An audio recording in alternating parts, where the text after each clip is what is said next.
Muy buenas tardes, siendo las 4 en punto, les damos la bienvenida a todos los participantes en el segundo webinar organizado por el Estudio Muñiz. Vamos a desarrollar una dinámica a partir de la presentación de 6 expositores. Cada uno de estos expositores tomará el tiempo necesario para comentarnos la problemática que corresponde a su especialidad, haciendo énfasis y precisión en lo que vienen siendo las inquietudes y preocupaciones del empresariado peruano en función a cada uno de los temas que les toque desarrollar.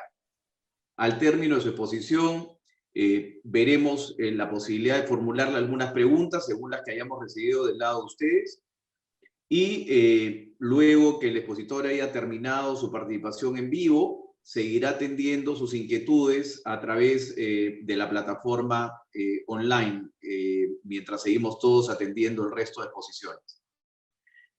Dicho esto, le damos la bienvenida al doctor Ricardo Herrera. Empezamos con los temas de carácter laboral. Buenas tardes, Ricardo.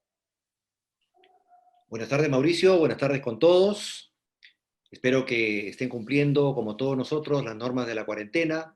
Espero que sus familias estén bien y que salgamos de esta situación difícil lo más pronto posible. A esta altura del tiempo transcurrido de la cuarentena, la verdad, ya hay total claridad de cuáles son las empresas o instituciones que pueden seguir operando y cuáles no durante la cuarentena. Sin embargo, hay muchas dudas todavía respecto de las diferentes y muchas posibilidades que se pueden presentar de cara a los efectos jurídicos de la cuarentena. Concretamente de la gente que no está trabajando en estos momentos. ¿Qué cosa es lo que la regulación especial de la cuarentena ha establecido al respecto?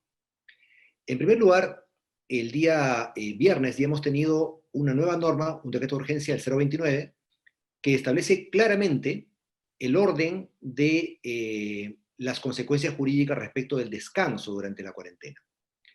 Ahí donde no se pueda desarrollar trabajo remoto, entonces el trabajador entra automáticamente, ya no se requiere acuerdo entre empleador y trabajador, en una licencia con goce de haber recuperable.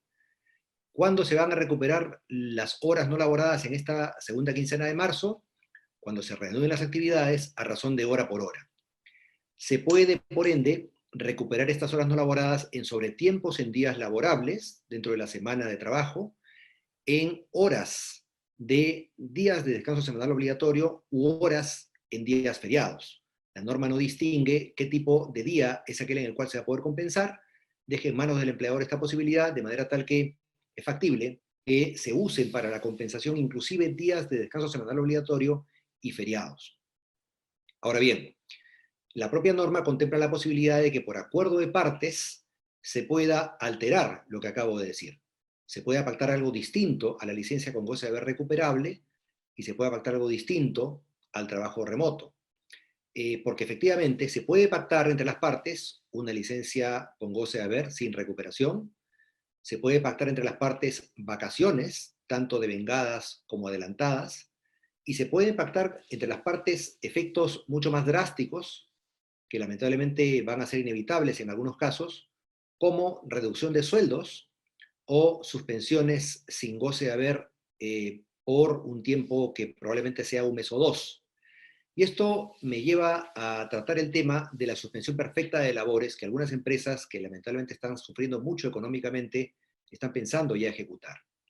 La suspensión perfecta de labores está prevista en la Ley de Productividad y Competitividad Laboral como una situación en la cual, en este caso, por fuerza mayor, los efectos económicos u operativos del coronavirus, el empleador puede unilateralmente disponer que los trabajadores no vayan a laborar una vez que se reanuden las actividades y no reciban remuneración hasta por 90 días. En ese caso, el Ministerio de Trabajo enviará un inspector de trabajo a verificar la real causa invocada por el empleador para su suspensión de labores, que tendrá que haber comunicado de inmediato al Ministerio de Trabajo, y si es que considera que en efecto es una causa justificada, confirmará la suspensión de labores. Si estima que no, entonces probablemente lo que ocurra es que se discute en dos instancias en el Ministerio de Trabajo si es que la suspensión es válida o no es válida. Y si el Ministerio de Trabajo concluye que no hay sustento para la suspensión, entonces se reanudarán de inmediato las labores y el empleador tendrá que pagar todos los sueldos caídos o transcurridos desde el inicio de la suspensión de labores. Ahora bien, un requisito necesario para poder implementar válidamente la suspensión de labores es que el empleador disponga que sus trabajadores gocen de vacaciones, sean adelantadas o sean devengadas, antes de la suspensión de labores o durante la suspensión de labores. Entonces, hoy en día, durante la cuarentena, la única posibilidad que el empleador puede imponer vacaciones a sus trabajadores es precisamente como requisito previo a la suspensión perfecta de labores. Y tendría que enviarle el empleador a cada trabajador una comunicación invocando el artículo 15 de la Ley de Productividad y Competitividad Laboral, diciéndoles que estas vacaciones lamentablemente se tienen que dar por tantos días en el marco del artículo 15 de la Ley de Productividad y Competitividad Laboral, lo cual anunciará a los trabajadores que se viene una suspensión perfecta de labores. Es el único supuesto, repito, en el cual se pueden imponer vacaciones. De lo contrario, las vacaciones tienen que pactarse necesariamente. Las únicas vacaciones que pudieron imponerse fueron las que se impusieron hasta el día viernes que pasó. Hoy en día ya solamente cabe la posibilidad de pactarlas. Ahora bien, ¿qué pasa con el sueldo que se tiene que pagar al trabajador durante la licencia con goce de haber recuperable? Bueno, en primer lugar, se tiene que considerar que como no hay norma que regula esto, solo deberían pagarse los conceptos fijos, el haber básico, la asignación familiar si corresponde, y cualquier otro beneficio que se perciba mensualmente de manera fija, por un monto fijo. Pero los variables, como las horas extras que no se van a hacer, como las comisiones por ventas que no se van a realizar, como los bonos de productividad por metas que no se pueden cumplir, evidentemente no pueden lamentablemente otorgarse. Y el empleador está en facultad de no hacerlo. No es que el empleador tenga que otorgar un promedio del variable, aplicando por analogía, por ejemplo, las normas de gratificaciones o CTS, que nos remontan 6 meses antes de la cuarentena, para calcular el promedio del variable y pagarlo como parte del ingreso. No es así. Inclusive, no es así en el caso de que se otorgue licencia con goce de haber. De manera que queda en manos del empleador el otorgar el variable o no, porque legalmente no está obligado a hacerlo. ¿Qué pasa con los contratos que vencen esta quincena o que vencen a fin de mes? ¿Se han suspendido y por ende se ha corrido automáticamente el plazo de vigencia 15 días más? No. No está prevista legalmente la consideración de que los contratos de trabajo a plazo fijo por esta cuarentena automáticamente se corran 15 días o menos. De manera tal que los plazos se cumplirán inexorablemente y quedará en manos del trabajador y del empleador el acordar si es que hay una prórroga o renovación de estos contratos a plazo fijo. No se corren, por ende, no se suspenden, por ende, los contratos a plazo fijo. Tampoco los convenios de práctica preprofesional o profesional, tampoco los convenios de aprendizaje, tampoco los convenios de formación laboral juvenil, tampoco los contratos de trabajo con extranjeros, tampoco los contratos de locación de servicios con las personas que prestan servicios vía recibo de honorarios. Los plazos se vencen inexorablemente, a menos que las partes de alguna manera puedan tener la iniciativa, en el caso de los contratos no laborales, de invocar la fuerza mayor del Código Civil para suspender sus obligaciones contractuales. Esto en el caso de contratos comerciales o contratos civiles. No aplica para contratos laborales.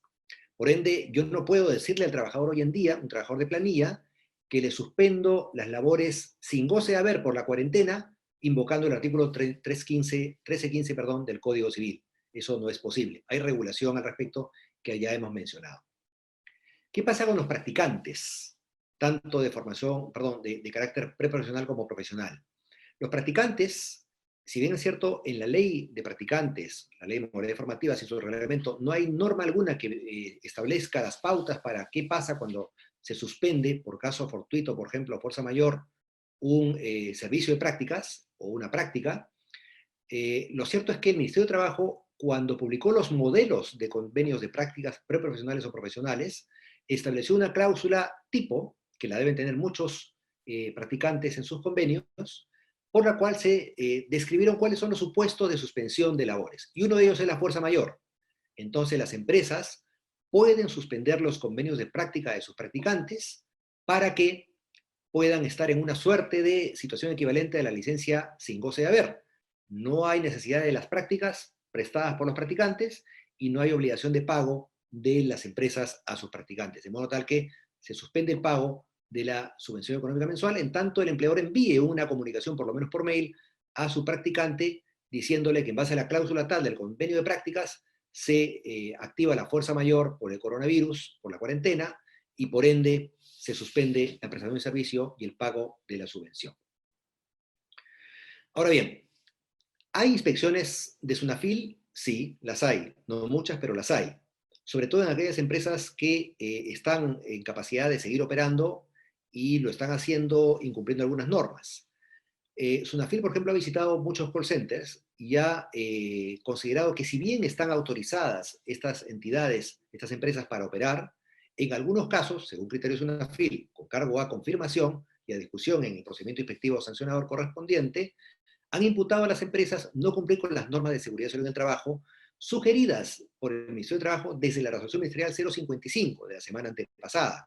Por ejemplo, que no usen mascarillas los trabajadores, que no tengan desinfectantes a la mano, que no guarden distancia entre sí prudente, 2 metros según la Organización Mundial de la Salud, para efectos de cumplir con las normas profilácticas de prevención del contagio de coronavirus en aquellos centros de trabajo en los cuales se pueda continuar operando. De modo tal que si cumplimos con estas obligaciones, dudo mucho que un inspector pueda objetar el funcionamiento del centro de trabajo y sobre todo imputar algún tipo de incumplimiento. Ahora bien, ¿qué efectos en los beneficios sociales tienen los días de suspensión de labores por esta cuarentena? En primer lugar, estos días de suspensión de labores son ausencias justificadas y se computan para cálculo de gratificaciones y para cálculo de CTS, así como para cálculo de el récord vacacional. No son descansos médicos, salvo que el trabajador esté enfermo de coronavirus, por supuesto, y tendrá la posibilidad también de imputar estos días como computables para esos beneficios laborales. Pero, lamentablemente, no hay norma que incluya estos días como computables para las utilidades, de modo tal que la participación en las utilidades de los trabajadores no van a poder contar o computar, perdón, estos días de descanso por la cuarentena. Y finalmente, acabo con esto. ¿Qué regulación está dada para los trabajadores considerados de grupo de riesgo? Aquellos que, al margen de que su empresa pueda o no operar durante la cuarentena, son considerados grupo de riesgo. Es decir, trabajadores, por ejemplo, de la tercera edad, 65 años o más, trabajadores que tengan dolencias crónicas como fibrosis pulmonar, hipertensión arterial, diabetes, insuficiencia renal, etc. Estos trabajadores son considerados grupos de riesgo y no pueden laborar aun cuando sus empresas estén habilitadas para continuar operando durante la cuarentena. Estos trabajadores, a menos que se les pueda implementar el trabajo remoto, deben entrar por fuerza en una licencia con goce de haber recuperable, a menos que las partes pacten algo distinto, pacten vacaciones, pacten licencias sin goce de haber, pacten reducción de sueldo, etc. Y esta licencia con goce de haber recuperable, en caso de que no haya acuerdo entre las partes impuesto por la ley, es durante todo el estado de emergencia, no es durante la cuarentena, con lo cual, si nos vamos al Decreto Supremo 008-2020 Salud, la emergencia sanitaria, que es lo invocado por la norma, es de 90 días, de modo tal que estos trabajadores de grupo de riesgo no podrán volver a trabajar inclusive después de levantada la cuarentena, es decir, no podrán volver a trabajar hasta cumplidos los 90 días, para evitar cualquier riesgo, siquiera mínimo, de contagio en sus centros de trabajo. Entonces, ojo con esto, no es que, repito, estos trabajadores de riesgo puedan volver a trabajar una vez levantada la cuarentena. Es levantado el estado de emergencia sanitaria que ha sido dispuesto por norma, por lo menos por ahora, durante 90 días. Muchas gracias. Muchas gracias, Ricardo. Tenemos preguntas de nuestros participantes. Paso a mencionar algunas de ellas en beneficio del resto. ¿Puedo suspender el pago de las utilidades?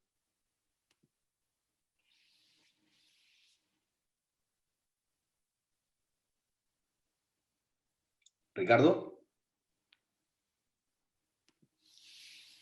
Sí, Mauricio, por favor, adelante. No, te preguntaba, algunas preguntas de nuestros participantes preguntan, perdón. ¿Puedo suspender el pago de las utilidades? A ver, en primer lugar, tenemos cierta holgura de tiempo, cierto margen de tiempo para pagar las utilidades. Recuerden que las utilidades, según la ley de utilidades, la 677 y la modificatoria de la 892, deben pagarse 30 días calendarios después del vencimiento del plazo para presentar la declaración jurada de impuesto a la renta. Con lo cual, si este plazo vence, como habitualmente ocurre, entre fines de marzo e inicios de abril, tenemos hasta mayo para pagar las utilidades. Si no son pagadas las utilidades, el trabajador debe intimar en mora a través de una carta diciéndole al empleador no me pagaste, para que recién a partir de ese momento corran los intereses legales laborales. Y además el trabajador puede denunciar al empleador ante SUNAFIL para que envíe un inspector para que obligue al empleador a pagar las utilidades. Si el trabajador acepta a propuesta del empleador un pago fraccionado de las utilidades o un pago diferido de las utilidades, entonces no habrá infracción laboral por acuerdo de partes y el empleador podrá tener un respiro de tiempo adicional para honrar esta obligación. Siguiente pregunta, Ricardo. ¿Cómo se computan las horas efectivamente trabajadas y las horas extras, dado que no hay un sistema de marcación de tarjeta o similar en el trabajo remoto? En el caso del trabajo remoto, lo que hay que hacer es ponerse de acuerdo con el trabajador justamente, entre otras cosas, en eso, en cómo se va a computar el tiempo laborado, ¿no?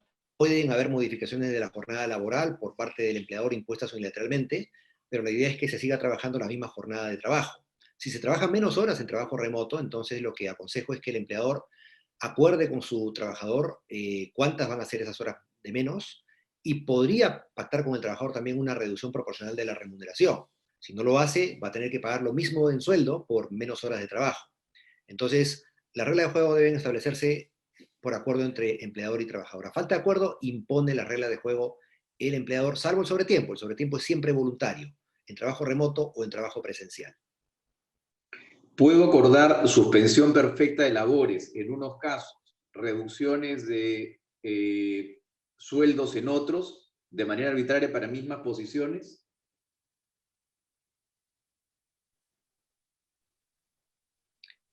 Sí, en efecto cabe la posibilidad de acordar a nivel individual, en el tú a tú con cada trabajador, suspensión perfecta de labores o reducción de sueldo o lo que las partes estimen pertinente. Pero también cabe, si el empleador lo considera pertinente, una suspensión perfecta de labores para todos los trabajadores que estime deben cesar de trabajar por un tiempo determinado, en caso les sea muy complicado o sean muchos los trabajadores a suspender. Mientras contestabas esta pregunta, viene una nueva pregunta vinculada al tema de la suspensión perfecta de labores. ¿Esto es automático? Simplemente el empleador decide la suspensión perfecta de labores y decide a quién pagarle y a quién no el próximo fin de mes. Es correcto. No se requiere una autorización previa del Ministerio de Trabajo para poder implementar la suspensión perfecta de labores por fuerza mayor, efectos del coronavirus, pero tiene que comunicarse apenas se abra la mesa de parte del Ministerio de Trabajo, apenas se reanuden las actividades después de la cuarentena, el empleador tiene que comunicar al Ministerio de Trabajo el motivo y justificarlo técnicamente. Y ocurrirá lo que mencionaba, que un inspector podrá ir en los siguientes 6 días a verificar la real causa de la suspensión invocada por el empleador. Pero el empleador, repito, no tiene que esperar una aprobación del Ministerio de Trabajo, como sí ocurre en un cese colectivo, por ejemplo, o reducción de personal, sino que implementa la suspensión cumpliendo previamente o durante la suspensión con otorgar las vacaciones que pueda pagar a sus trabajadores. Finalmente, Ricardo, hay varias otras preguntas que seguramente podrás responder luego ya de tu participación y cuando siga el resto de expositores. Se consulta, ¿qué ocurre con trabajadores de empresas conexas a otras que están facultadas a llevar a cabo actividades que exige ir a sus trabajadores y algunos de estos sustentan el no poder ir por razones humanitarias de personas mayores a las que deben de cuidar, hijos enfermos, cosas similares? Bueno, en principio la regla general es que los trabajadores de empresas que pueden seguir operando durante la cuarentena están obligados a asistir a laborar. Y si no van, pueden ser sancionados. Inclusive, si no van durante 4 días consecutivos laborables, pueden ser hasta emplazados para un posible despido justificado por la falta grave de abandono de trabajo. Pero queda ya a discreción del empleador analizar cada caso, ¿no? En efecto, pueden haber casos en los cuales se justifique la ausencia del trabajador por razones familiares, cuidado de personas de tercera edad, por ejemplo, pero en ese caso inclusive hay una ley especial que permite al trabajador pedirle una licencia pagada, hasta por 7 días, para el cuidado de sus familiares en situación de precariedad física grave, una grave enfermedad terminal, o que sean los únicos que pueden cuidar a una persona con discapacidad, lo cual tendrá que acreditar también ante su empleador. Ricardo, muchísimas gracias por tu participación. Te dejamos entonces respondiendo preguntas de nuestros participantes y le damos el paso al doctor Eduardo González, quien tratará temas vinculados al internamiento de mercaderías, tránsito de mercancías, personas en el territorio nacional, almacenaje de las mismas y toda esta problemática que viene generando muchísima preocupación en el mundo empresarial. Eduardo, adelante.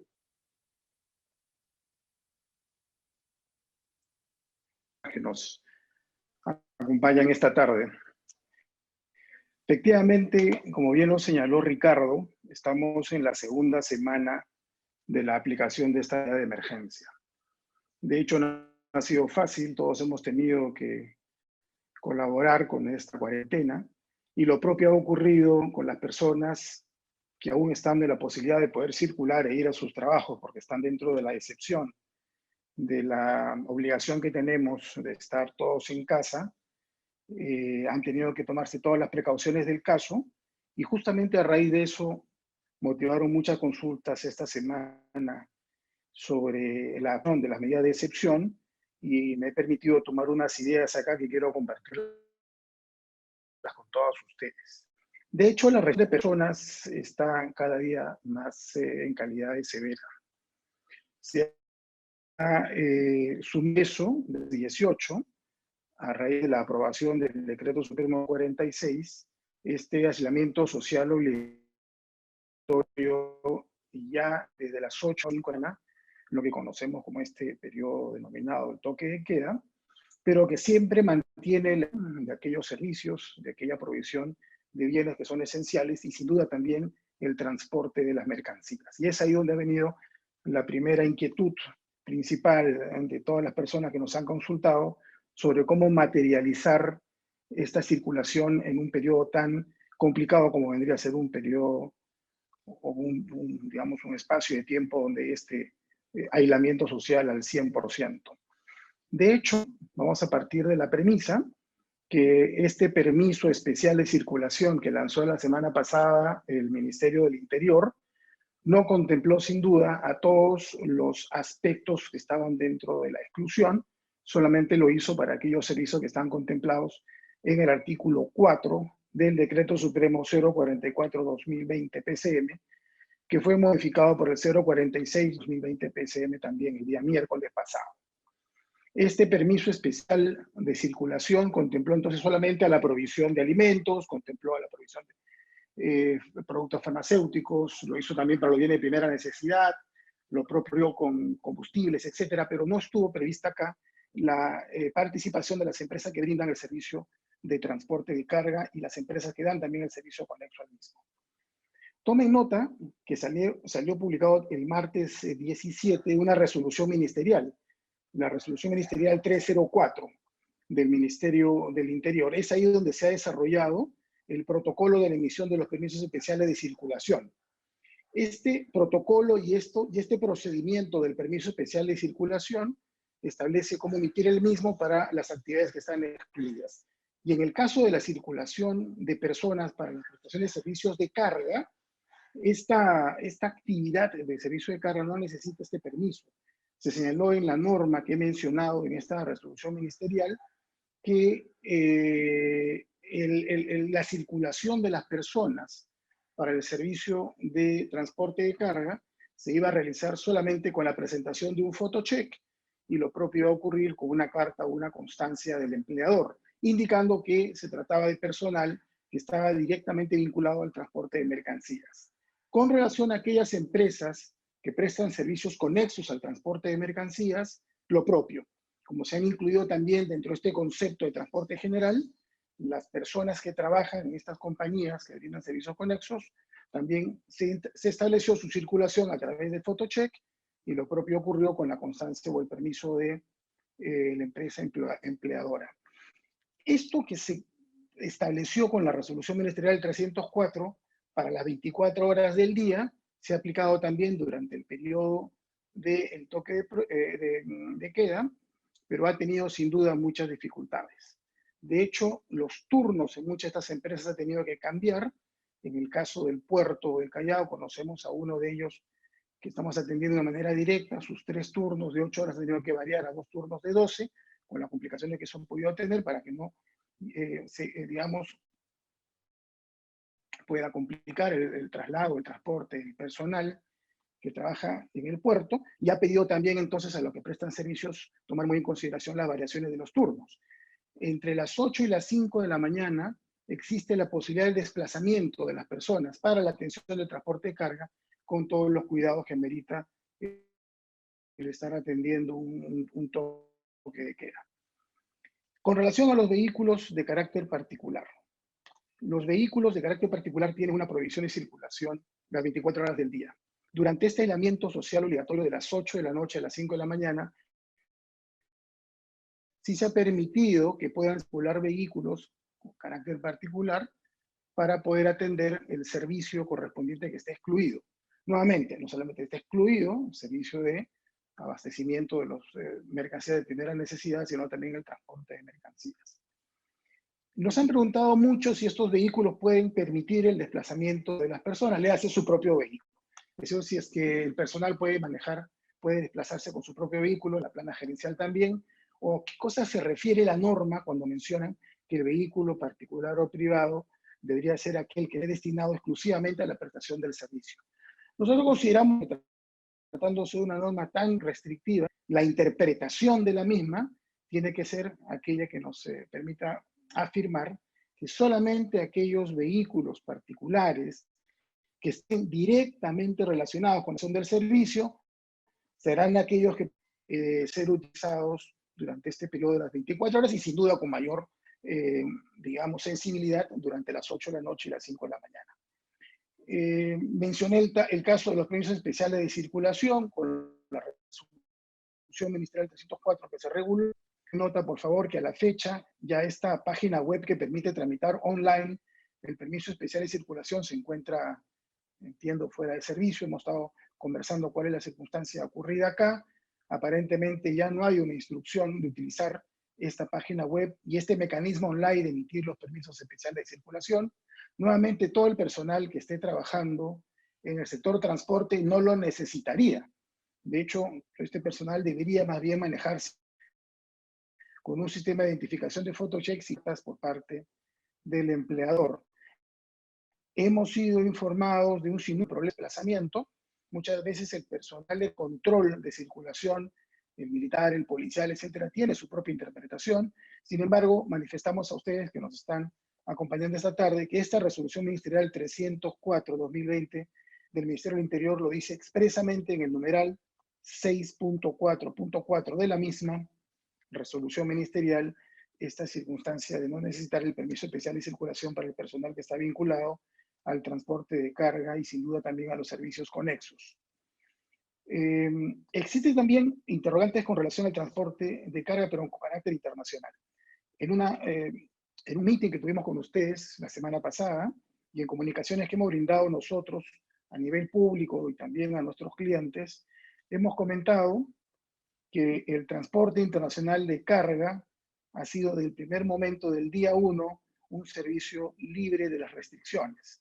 Sin duda, transportar carga es sustancial y además hacerlo para efecto del abastecimiento es necesario. Se tenían algunas dudas con relación al alcance de la libertad de transporte de mercancías, pero con el carácter internacional nunca fue una circunstancia que nos haya generado duda. Hay libre circulación de mercancías de importación y exportación. Hasta ahí el asunto queda claro. Incluso un comunicado que salió el día viernes 20 por la Autoridad Portuaria Nacional lo ratifica. El transporte de mercancías y todos los servicios conexos terminan siendo actividades 100% libres de la restricción de circulación y sin duda de su ejecución. Pero luego, una vez que la mercancía ya arribó al país y es una mercancía de importación, y creo que esto también tiene las complicaciones para la salida de carga, se trata de exportación, la pregunta que nos han hecho recurrentemente estos días ha sido, ¿qué hago con mis contenedores y qué hago con la mercancía una vez que está acá en el país? Porque digamos, el proceso de ingreso de los bienes y del transporte obliga pues a que la mercancía tenga que desplazarse y terminar esto en el almacén del importador. El traslado físico de la carga hasta el almacén, en teoría, debería estar permitido. El gran problema es la recepción de la mercancía. Ya lo habíamos advertido en una anterior oportunidad. El recibir la mercancía no es una actividad propia del transporte en sí. De hecho, muchos me dicen, Eduardo, es la última etapa en la cadena del transporte. Pero sin duda ese transporte termina con el desplazamiento del medio de transporte hacia el almacén, pero sin embargo la recepción sí requiere de la presencia del recibidor de la carga, en este caso el cliente del transportista o de la empresa importadora. Y es ahí donde está la principal preocupación y yo diría el principal problema en la ejecución de todo este tema que estamos conversando. Porque desplazar personal hacia el almacén del importador para recibir la mercancía que está transportando localmente luego de la importación no está permitido. Entonces, aun cuando el transporte en sí es libre, la ejecución del mismo y la recepción de la carga en el almacén final del importador termina siendo hoy día una actividad que está muy restringida. Solamente lo podrían hacer con un carácter más libre aquella carga que está desplazándose hacia los centros de distribución de los productos priorizados. Todo lo demás van a tener una gran dificultad de ser recibidos. Productos químicos, artefactos eléctricos, equipos de telefonía. Nos han comentado fierro, que es mucho que está llegando en estos últimos días en el puerto, que están teniendo una gran dificultad para ser desplazados hacia sus almacenes finales. ¿Qué están haciendo? Y creo que es una buena solución esto.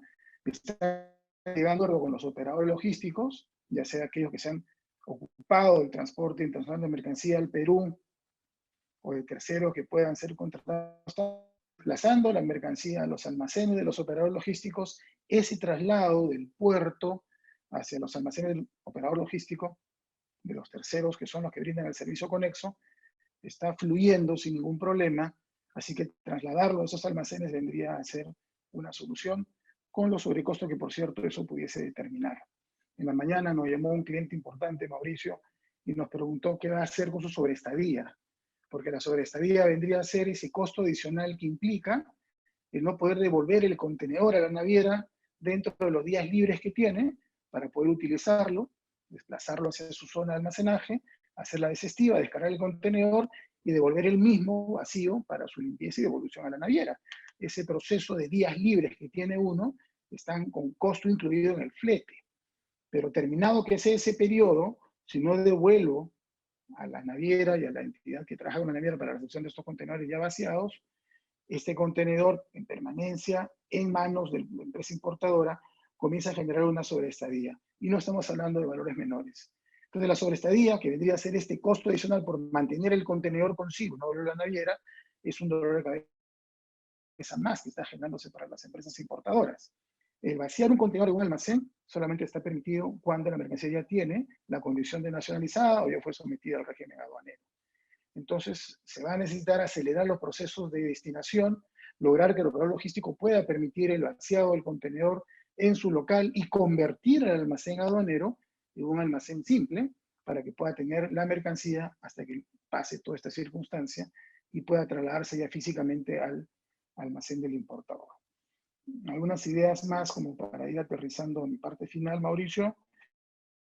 Tomen nota que el día viernes se publicó muy importantes de la SUNAT para el comercio internacional. La primera, que era muy esperada, ha salido una resolución que aprueba una facultad discrecional de SUNAT para determinar y aplicar sanciones que están contempladas en la Ley General de Aduanas. Esta se suma a la misma disposición que para el caso de infracciones de tributos internos se aprobó también durante la semana pasada.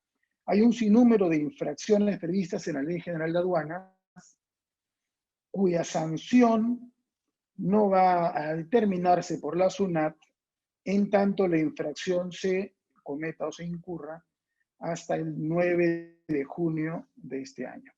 Tenemos entonces un periodo en donde aun cuando podamos fallar nosotros en el cumplimiento de nuestra obligación, tendremos, aplicando esta facultad discrecional de SUNAT, el no tener que asumir la sanción tributaria o administrativa de esta entidad para estas infracciones hasta la fecha que he mencionado.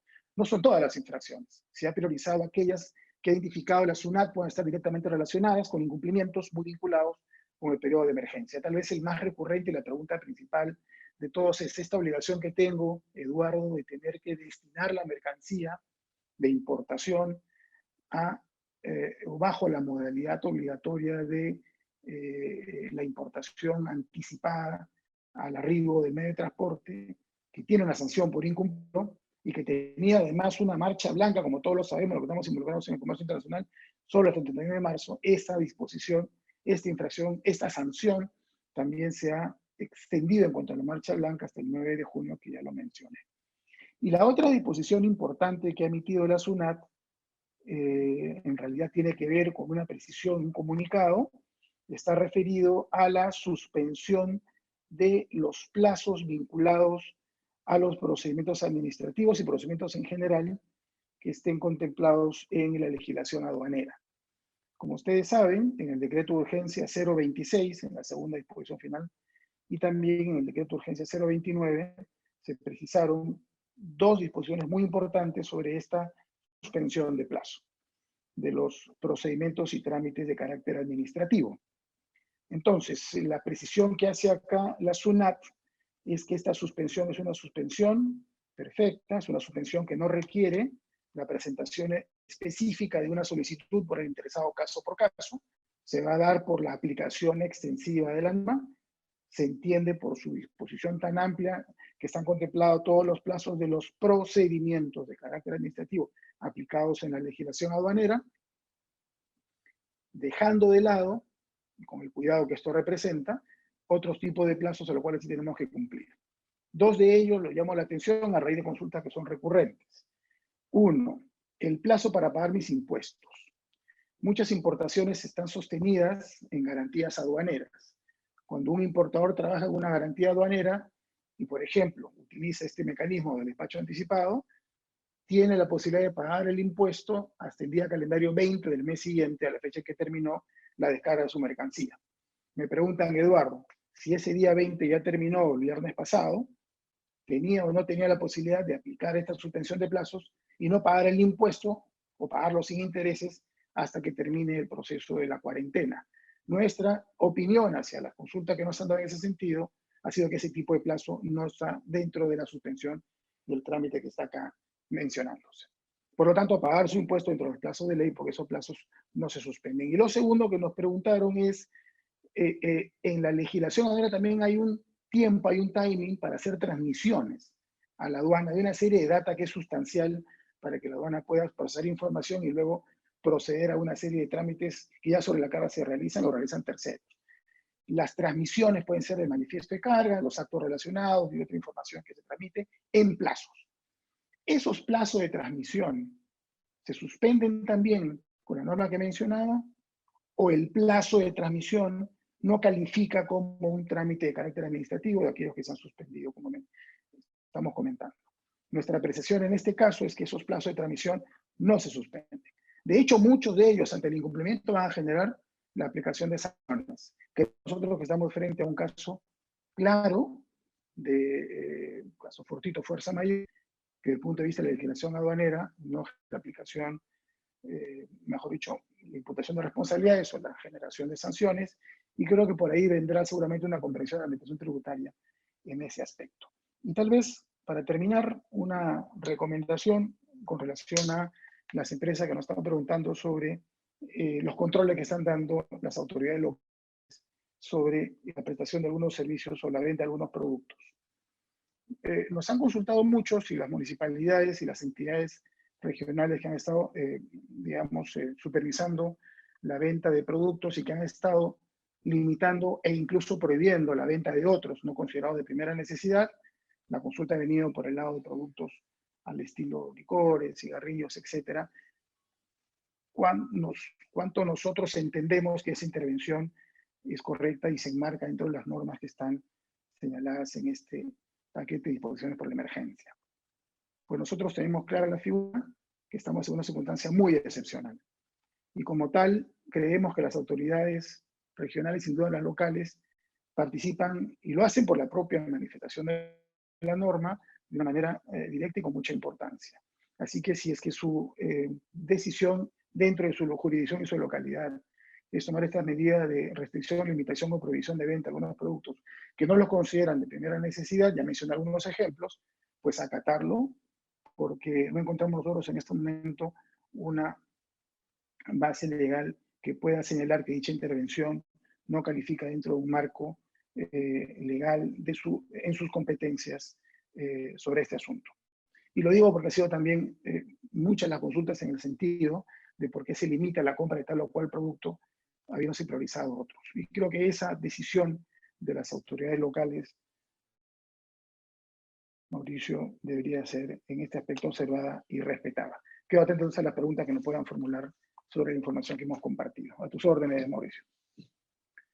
Muchas gracias, Eduardo. Paso a formularte algunas preguntas, son varias, pero luego te quedarás contestándolas en interno.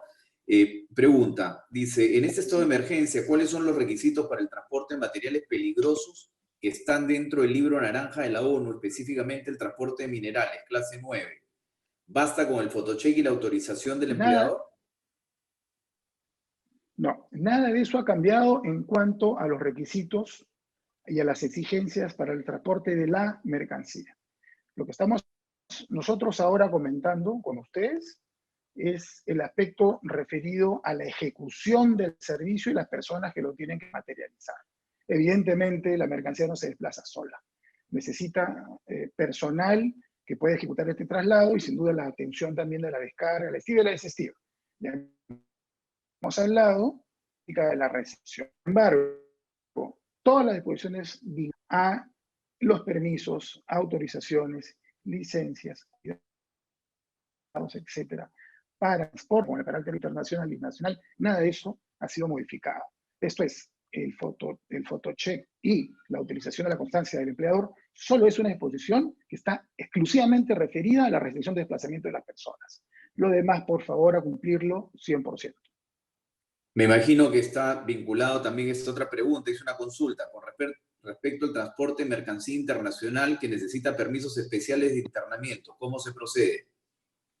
Lo mismo, las mercancías restringidas, que son aquellas que para ingresar al Perú requieren de una autorización, permiso, licencia, certificado de las entidades estatales que son competentes, siguen siendo restringidas, tienen que seguir cumpliéndose.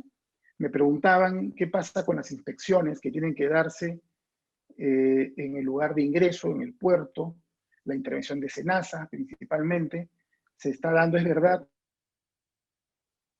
que al igual que aduanas, las autoridades de SENASA, las autoridades inspectivas, sin duda la autoridad aduanera, está focalizado en las mercancías que tienen la prioridad de ingreso, aquellas que van a abastecer en este periodo de cuarentena a la población, conforme ya lo hemos venido comentando en esta y en otras sesiones. Pero teóricamente hablando, tienen que pasar sus inspecciones, no hay ninguna disposición de SENASA que le hemos venido siguiendo muy de cerca, que haya establecido excepciones a su regla de inspección cuarentenario, y lo propio ocurre con el caso de la aduana.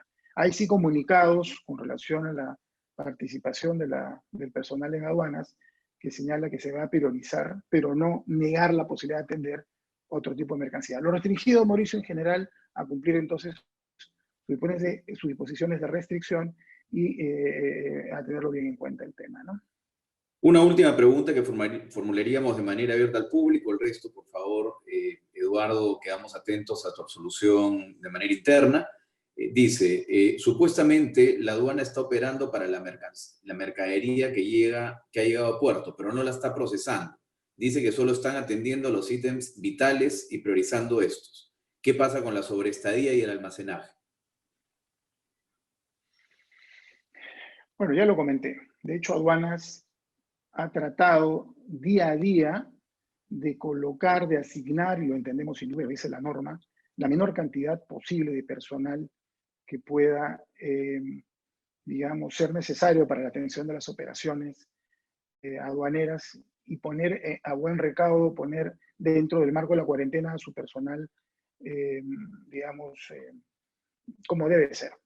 Pues bien, si la situación es así, efectivamente no será atendida una cantidad seguramente importante de despachos que se quieran tramitar y la mercadería se va a quedar en stand-by en los almacenes aduaneros. Dos ideas ahí. Uno, Si ustedes están trabajando un despacho diferido, ustedes saben que el diferido, a diferencia del anticipado que les comenté, es el despacho que se tramita después del arribo del medio de transporte y la descarga de la mercancía.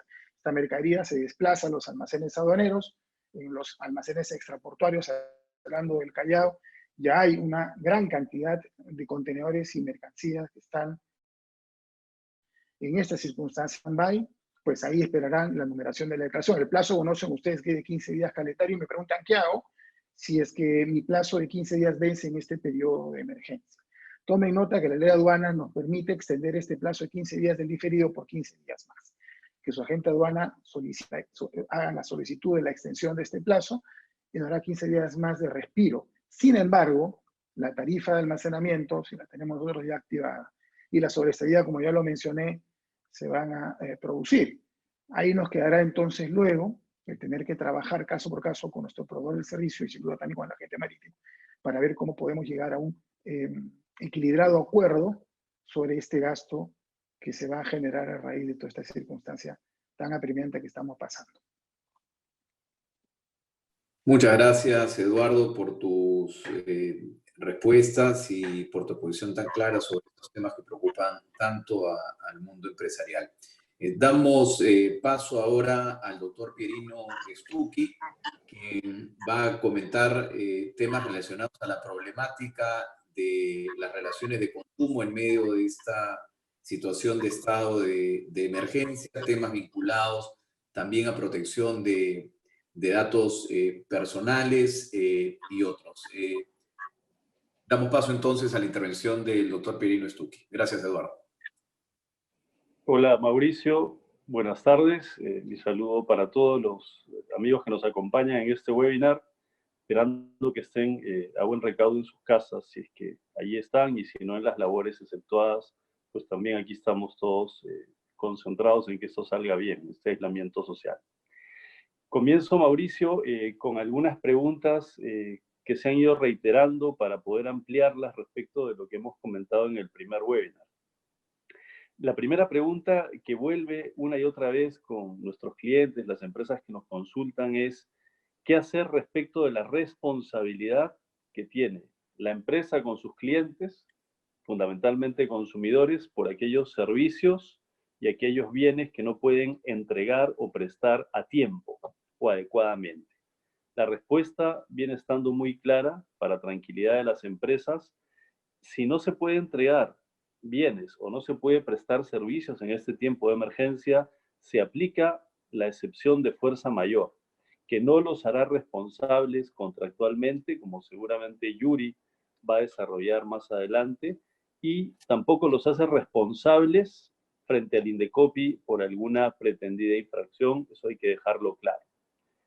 Los que estarán exceptuados serán naturalmente quienes prestan entrega de alimentos o entrega de medicinas, porque ellos tienen la vía en esta emergencia para entregarlos a quienes se los adquieran.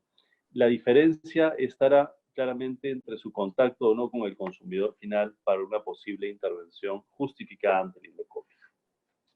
La segunda pregunta que viene reiterándose, Mauricio, amigos, es ¿qué hacer frente a cancelaciones que empresas dedicadas a eventos, a espectáculos o a servicios de prestación donde hay que acudir a lugares para reunirse, tienen al frente la posibilidad de una prórroga de este estado de emergencia y aislamiento del gobierno? La respuesta es la misma. Si hubiera una posible prórroga, que seguramente el gobierno medita y tomará con mucha cautela, si es que se cancela un evento o un espectáculo o una prestación que exige reunión de clientes o consumidores, también estará dentro de la excepción, como hemos dicho antes, pero tendrá que devolverse el dinero y dependerá del cliente si es que decide acceder a una posible nueva fecha de reprogramación. Respecto a lo nuevo, a lo actual, tenemos varias inquietudes. La primera es una que no solo tenemos por consultas, sino además que vamos leyendo en la prensa, en los medios, en las redes sociales. ¿Puede el Indecopi controlar precios en este estado de emergencia para evitar que hayan algunos precios considerados elevados? La respuesta es no. Ya hay algunas asociaciones, algunos representantes de algunos grupos de consumidores que vienen invocando control de precios, y la respuesta es que esto no debe ocurrir. Sabemos que el gobierno lo entiende claramente, confiamos en eso, por dos razones. Primero, porque en la práctica todos los controles de precios terminan generando escasez. Eso está probado en diferentes espacios en otros países, y en nuestra experiencia nacional, recordemos los años 80, controles de precios generan más escasez. Lo que necesitamos hacer, y en eso contribuir con el gobierno y las autoridades, es entender que se deben difundir primero los precios actuales de manera transparente en esos productos de primera necesidad. Y segundo, asegurar las cadenas de suministro y la disponibilidad, tanto en el transporte, como ya indicó Eduardo, como en la ubicación de los productos ahí en los canales, sean tradicionales o modernos, para que no suban los precios por falta de disponibilidad. Si hay acaparamiento, hay un tipo penal por esconder productos, ahí estarán las autoridades penales para supervisar aquello. Otra materia que debe tener en cuidado a las empresas y que nos han venido consultando es las reuniones gremiales. En buena voluntad, muchas empresas se vienen reuniendo en el foro de sus gremios. Entendemos naturalmente que esto se realiza de modo virtual, como lo estamos haciendo ahora, o por llamada o videollamada, para poder enfrentar de manera común los retos y los desafíos de este estado de emergencia, para coordinar con las autoridades, coordinar con asociaciones que colaboran con que se administre la salud de manera adecuada, pero hay que tener sumo cuidado de evitar en esas coordinaciones válidas cualquier referencia a estandarización de condiciones, a colocaciones de precios conjuntos o en igual nivel, o reparto de espacios geográficos para que unas empresas atiendan mejor a unos ciudadanos y otras dedicarse a otros espacios geográficos, porque eso, aunque no haya intención, puede generar posteriormente de parte de Indecopi el entendimiento de que ha existido un cártel o una concertación indebida entre competidores. Mucho ojo con esto, hay que estar alertas, no se deben tratar ningunos elementos sensibles de nuestra oferta, precios, cantidad o condiciones en reuniones gremiales, aunque sea naturalmente de buena fe. De otro lado, como novedades, tenemos que para Indecopi se han suspendido ahora, con el segundo decreto de urgencia referido a plazos, todos los plazos de sus procedimientos. El primer decreto de urgencia, el 026, había suspendido de manera general, y también para el Indecopi, por 30 días hábiles todos los procedimientos donde hay un silencio de por medio. Es decir, donde una empresa o persona solicita algo y si se lo deniegan, por ejemplo, puede considerarse o autorizado con silencio positivo o denegado con silencio negativo. Pero habían otro conjunto de procedimientos, como los sancionadores, que no están sujetos a silencio, donde más bien el transcurso del tiempo puede hacer que la autoridad, por caducidad del plazo para sancionar, pierda la oportunidad para ello. Es el segundo decreto de urgencia, el 29, el que determina que esos procedimientos también tienen una suspensión de 30 días hábiles para que la autoridad tenga ese tiempo y no le caduquen los casos y pueda seguir investigando. Eso hay que tenerlo a la vista si tenemos casos en trámite en Indecopi para poder administrarlo adecuadamente. Otras preguntas que han venido surgiendo, Mauricio, amigos, se refieren al libro de reclamaciones o a los reclamos recibidos por los clientes, en este caso consumidores. Legalmente tenemos 30 días para responderles y 30 días más si les indicamos que vamos a hacer uso de una prórroga prevista legalmente. La pregunta es, ¿en este estado de emergencia estamos obligados a darles respuesta o se han suspendido también los plazos, que no son de entidad pública, sino son plazos para las empresas? La primera respuesta es que si se trata de un caso donde el consumidor ha pedido una respuesta por vía física, con carta notarial a su casa, esos plazos de respuesta por fuerza mayor están suspendidos.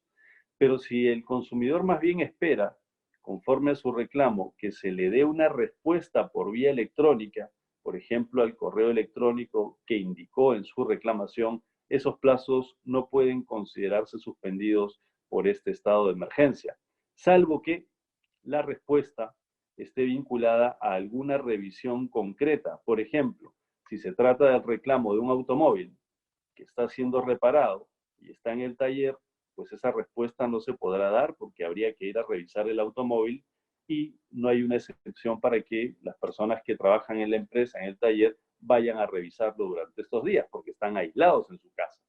En esos casos, nuestra recomendación es comunicarse con el consumidor e indicarle que hay una suspensión natural por fuerza mayor que se reactivará en conteo de plazo apenas concluya el aislamiento ordenado. Vamos a temas finales, Mauricio, en estos comentarios, y nos vamos a referir a algunas inquietudes sobre protección de datos personales. Nos han preguntado las empresas en consultas coordinadas con Ricardo, en el ámbito laboral también, naturalmente, si se identifica un trabajador contagiado con el COVID-19, coronavirus, además de asegurar que esté debidamente a salvo en su casa, en lo que toque al empleador, y notificar al MINSA, ¿qué es lo que se debe hacer adicionalmente? Adicionalmente, hay dos obligaciones. Primero, mantener en estricta reserva esa información. Esos datos sobre el estado de salud de ese trabajador son sensibles y no se pueden compartir, no se pueden difundir ni trasladar a nadie. Solo a la autoridad de salud, que conforme a lo indicado ya estaría en conocimiento, pues porque le han diagnosticado justamente el coronavirus. De otro lado, al interior de la empresa, no es que todos los funcionarios deban conocer esa información sobre el estado de salud del compañero, del trabajador. Solamente lo deben saber las personas vinculadas estrictamente a la comunicación que ocurrió con el Ministerio de Salud y vinculadas estrictamente con tomar las medidas necesarias frente a su ausencia para no parar actividades si es que hay teletrabajo o si hay trabajo presencial, si se trata de una actividad excluida por vincularse a lo que es producción o comercialización de alimentos o de productos farmacéuticos. Nos preguntan, y vamos concluyendo en esta parte, si es que las empresas pueden enviar correos electrónicos, las empresas dedicadas a la venta de alimentos o la venta de medicamentos, a los clientes actuales o potenciales para ofrecerles delivery. Y eso tiene que ver con lo que conversamos, Mauricio, en el webinar previo. El comercio electrónico no está prohibido. La primera parte del comercio electrónico, que es la transacción a distancia, por ejemplo, vía web o, por ejemplo, vía una aplicación, incluido el pago por parte del cliente o consumidor, perfectamente se puede desarrollar en este estado de emergencia. La segunda parte depende. Si se trata de la entrega de alimentos o de medicinas, naturalmente, al estar exceptuado, la empresa proveedora podrá entregarle y acercarle y llevarle a casa o a donde corresponda pues el alimento o la medicina. Pero si se trata de otros productos, por ejemplo, prendas de vestir o, por ejemplo, aparatos eléctricos, esos no. Esos tendrán que esperar la entrega hasta que acabe el estado de emergencia.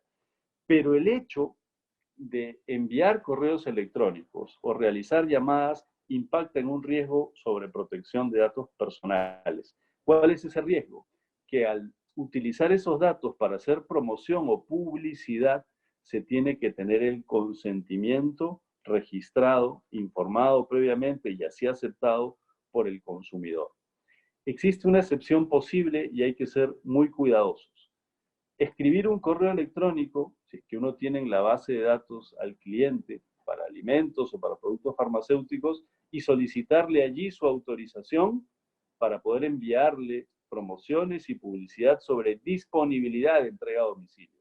Con esa aceptación podremos proceder a enviar y a comunicar la oferta y las alternativas para poder hacer esa venta y esa entrega de esos productos permitidos en estado de emergencia. Finalmente, estamos a disposición de todas las preguntas que puedan haberse realizado, Mauricio. Muchas gracias, Pirino. Diversas preguntas, algunas concretas y que tienen que ver casi con el tema del día a día. Una empresa inmobiliaria nos pregunta preocupada por las fechas de entrega de sus departamentos, las que tenían ya pactadas con sus clientes y que como consecuencia de ese estado de emergencia van a tener que diferirse probablemente más allá del solo periodo de cuarentena. Sí, allí se aplica lo que hemos mencionado. En este caso específico, aplica la fuerza mayor como eximente de responsabilidad si es que no se cumple con la fecha, porque esa entrega del departamento y su recepción exige presencia física y traslado fuera del domicilio, lo que no está permitido. Nuestra recomendación para mantener una buena relación con el cliente, que seguramente puede ser hasta un consumidor final, como suele ocurrir, es enviarle una comunicación electrónica dándole cuenta de la atención de la empresa inmobiliaria acerca del próximo plazo que se va a vencer y que no va a permitir la entrega, pues la propia situación de emergencia, dejando a salvo la posibilidad de reprogramar cuando este estado de emergencia concluya. Siguiente pregunta. Nos consultan por los pasajes aéreos que uno ya tenía comprado, paquetes turísticos, pasajes aéreos y otros. ¿La reprogramación de estos boletos tendría que hacerse sin penalidad y sin reajuste de tarifa? Depende, porque si la fuerza mayor se está aplicando tanto para la aerolínea como para el propio consumidor, es decir, ni la aerolínea puede despegar, ni el propio consumidor puede ir al aeropuerto. En el fondo estamos ante una situación donde hay equivalencia de imposibilidad, ¿no? Frente a esto, lo que corresponde a la autoridad es dirimir si es que fuera consultada. Pero la mejor solución, Mauricio, es primero transitar por una negociación directa, porque eso le permitirá, como ya ha ocurrido con unas aerolíneas que nos han consultado, que el cliente reciba una satisfacción inmediata, una prórroga del pasaje, un reconocimiento parcial del porcentaje del valor del ticket, como ha ocurrido también con los hoteles. Creemos que está funcionando la solución generada por las propias partes. En defecto de eso, nuestro pronóstico es que Indecopi podría tener decisiones disímiles. Como son comisiones por cada departamento a nivel nacional, unas podrían considerar razonablemente que las dos partes debieran perder de manera equivalente, es decir, repartirse la pérdida de no poder volar o tomar ese vuelo en el caso del consumidor. Frente a esa incertidumbre, nuestra recomendación, tanto para consumidores como para aerolíneas, es tener una negociación previa. Otras preguntas también me parecen más del día a día, pero que deben estar en cabeza de muchos que nos formulan es, ¿debo pagar o puedo dejar de pagar mis cuotas de clubes que no voy a utilizar? ¿Debería pagar la mensualidad del colegio cuando el servicio que estamos recibiendo es muy por debajo del servicio que está esperado en situaciones normales? Sí, en el caso de los clubes, mira, curiosamente, Mauricio, allí no hay una relación de consumo, porque el asociado respecto de su club no es un cliente en cuanto a la membresía, más bien es uno de los titulares del cuerpo asociativo de esa asociación que es el club. Entonces allí, francamente, tendríamos que primero remitirnos al estatuto. Hay estatutos muy detallados en algunos clubes de Lima que indican que ante la imposibilidad de brindar servicios o atención en el club, prevén algunas consecuencias, o como que se suspende el pago, o como que se paga un porcentaje, entre otras consecuencias. Allí la respuesta está en el estatuto. Y en el caso de los colegios, ya las autoridades de educación, como pudimos comentar previamente en el webinar, como anticipamos más bien en la reunión anterior, en el webinar número 1, han indicado que sí, que hay que pagar las mensualidades correspondientes al colegio de los hijos, de los menores. Pero la obligación de las escuelas es reprogramar esas clases adecuadamente e informar de inmediato a los padres de familia cuál es ese calendario de reprogramación, para que se entienda que va a haber la prestación completa del servicio y se mantiene el cronograma de pagos que implica siempre la mensualidad que los padres asumen. Y finalmente, una última pregunta es, ¿se están ofreciendo en las páginas web tortas, quiche, queques y cosas similares? ¿Esos también pueden ser materia de traslado como producto de primera necesidad a los hogares? ¿Qué responsabilidad tengo yo de formular ese tipo de pedidos? No, responsabilidad del que solicita una torta, pensando por ejemplo en lo que coloquialmente llamamos un postre o un quiche, ¿no? De estos de poro o de acelga, ¿no? No hay responsabilidad alguna en quien los pide. Naturalmente terminan siendo alimentos, ¿no? De preparación, entiendo, en casa o de repente semi-industrial para brindarle a los consumidores. Siendo alimentos, tampoco hay responsabilidad de la empresa que los ofrece, para ni ofrecerlos ni para entregarlos. Son alimentos. Pirino, muchísimas gracias por tu participación. Te dejamos entonces absolviendo otras varias preguntas que se han formulado simultáneamente a tu exposición y le damos paso ahora al doctor Yuri Vega, quien tratará los temas vinculados a la fuerza mayor, cumplimiento de obligaciones contractuales y similares. Gracias. Gracias. Hola, ¿qué tal? Buenas tardes. Espero me estén escuchando bien porque veo que mi señal de Indecopy está medio inestable. De internet, perdón, ahora está bien. Bueno, sí, quería tratar con ustedes, como hicimos en el webinar anterior, algunos temas. Yuri, por ¿Sí? favor, ¿podrías prender tu video? Está prendido. A ver.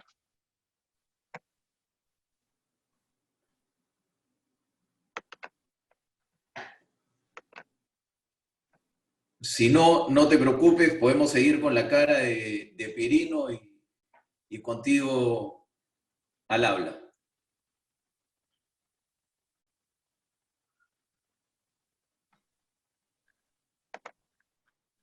Adelante, Yuri.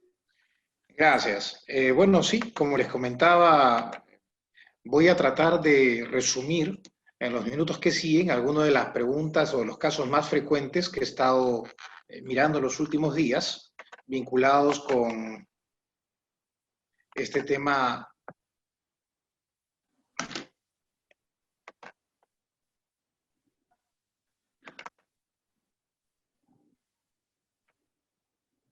Sí, Yuri, adelante. ¿Me escuchan? Bueno, sí, les decía que voy a tratar en los próximos minutos sobre los temas que más han salido como consultas o como preguntas en los últimos días derivados de esta situación que califica plenamente, como lo dijimos en el webinar anterior, de un evento de fuerza mayor. Es decir, se trata de una disposición gubernamental que ha afectado la libertad de desplazamiento de las personas y, por ende, la imposibilidad de realizar algunas actividades vinculadas a contratos celebrados antes de esta situación transitoria.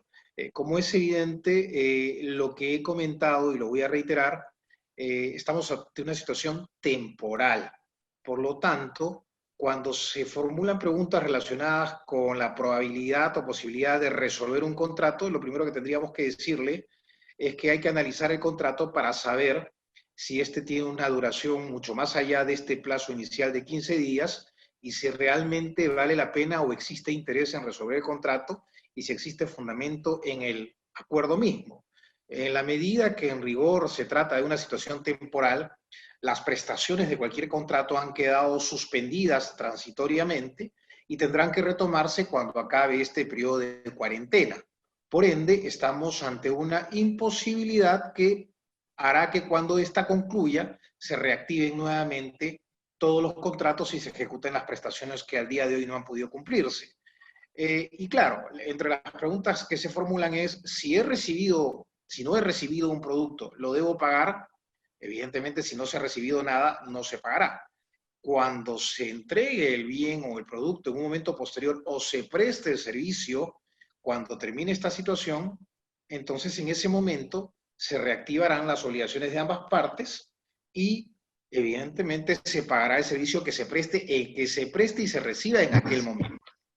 Esto tiene mucha vinculación, por ejemplo, con los contratos de obra. Los contratos de obra, la construcción no es una de las actividades exceptuadas y por ende lo que corresponde es que las partes se informen entre sí que las obligaciones de los contratos han quedado temporalmente en suspenso. Entre las cosas que nos han preguntado los últimos días es, ¿qué ocurre si no he mirado mi contrato que decía que debía comunicar a la otra parte dentro de las 24, 48 horas este evento para valerme de esta causal de suspensión transitoria? Lo he comentado en algunos correos que he contestado diciendo que ningún contrato está por encima de una disposición gubernamental de mandato obligatorio. Por ende, aun cuando no se haya observado de manera estricta el procedimiento pactado en el contrato, recordemos que esta emergencia sanitaria es posiblemente un evento que no se ha previsto en ningún contrato. Pero dentro de lo que existe, hacer un evento de fuerza mayor, se tendrá que valer cualquiera de las partes de él, independientemente de que por allí haya vencido algún plazo para comunicar a la otra parte el hecho de querer valerse de esta defensa para no cumplir con alguna prestación.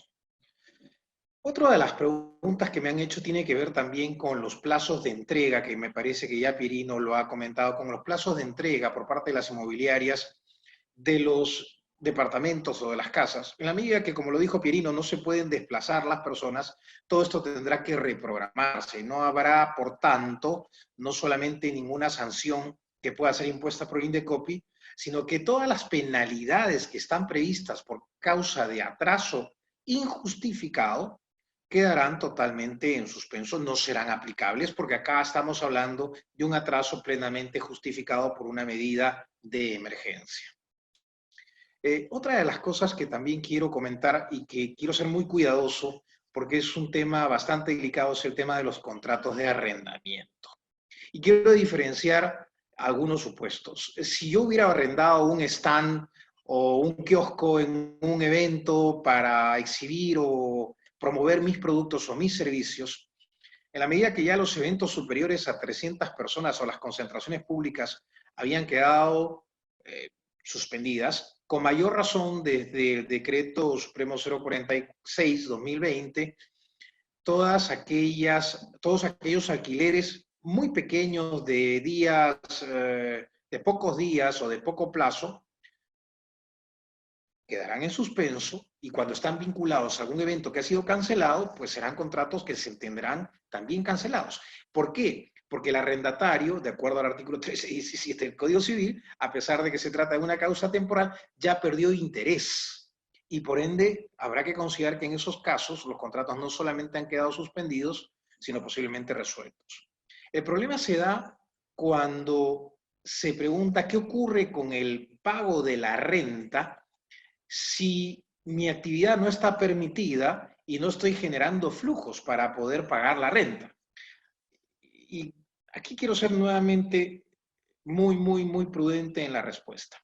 Para empezar, si queremos hablar de posibilidades de pago, sí existen medios en línea, transferencias bancarias que siguen funcionando y por ende, física o materialmente, la renta se podría pagar. Lo que tenemos que ver en cada caso es si el arrendamiento depende de los flujos que pueda generar el arrendatario, porque como comprenderán, el arrendador o propietario ya entregó el bien.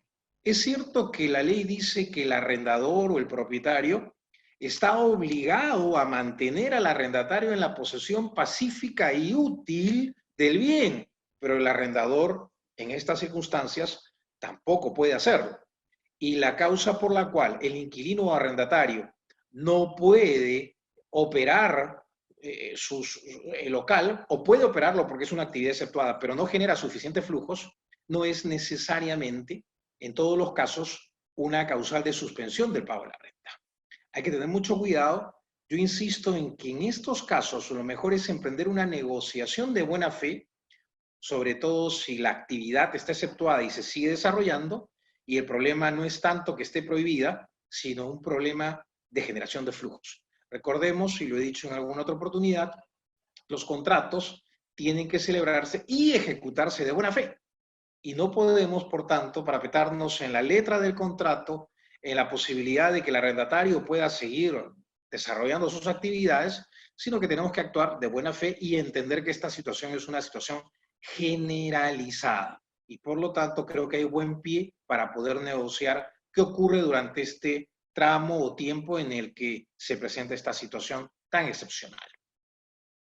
Otro de los temas que me han venido consultando los últimos días también tienen relación con los contratos celebrados con las instituciones de crédito, que seguramente lo va a tratar más adelante el doctor Sergio Oquendo. Los bancos están tomando a raíz de una directiva de la SBS algunas decisiones y por tanto voy a preferir que este tema lo vea el doctor Sergio Oquendo.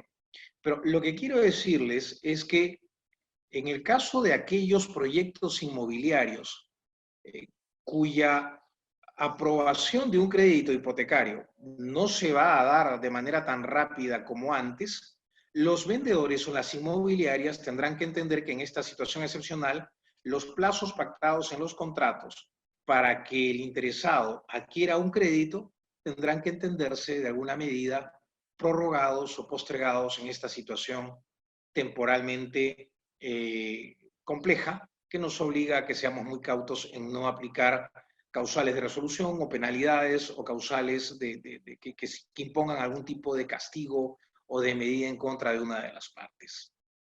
No sé, Mauricio, si existen algunas otras preguntas. Quedo a disposición para cualquiera que se quiera formular. Muchas gracias, Yuri. Hay muchas preguntas relacionadas al tema de arrendamientos, que creo es algo que genera y despierta mucha preocupación, ¿no? Por ejemplo, hay preguntas concretas, se dice, en este caso concreto, se trata de locales comerciales. Si yo no estoy haciendo uso del local comercial y no tengo ventas, ¿debo pagar la renta?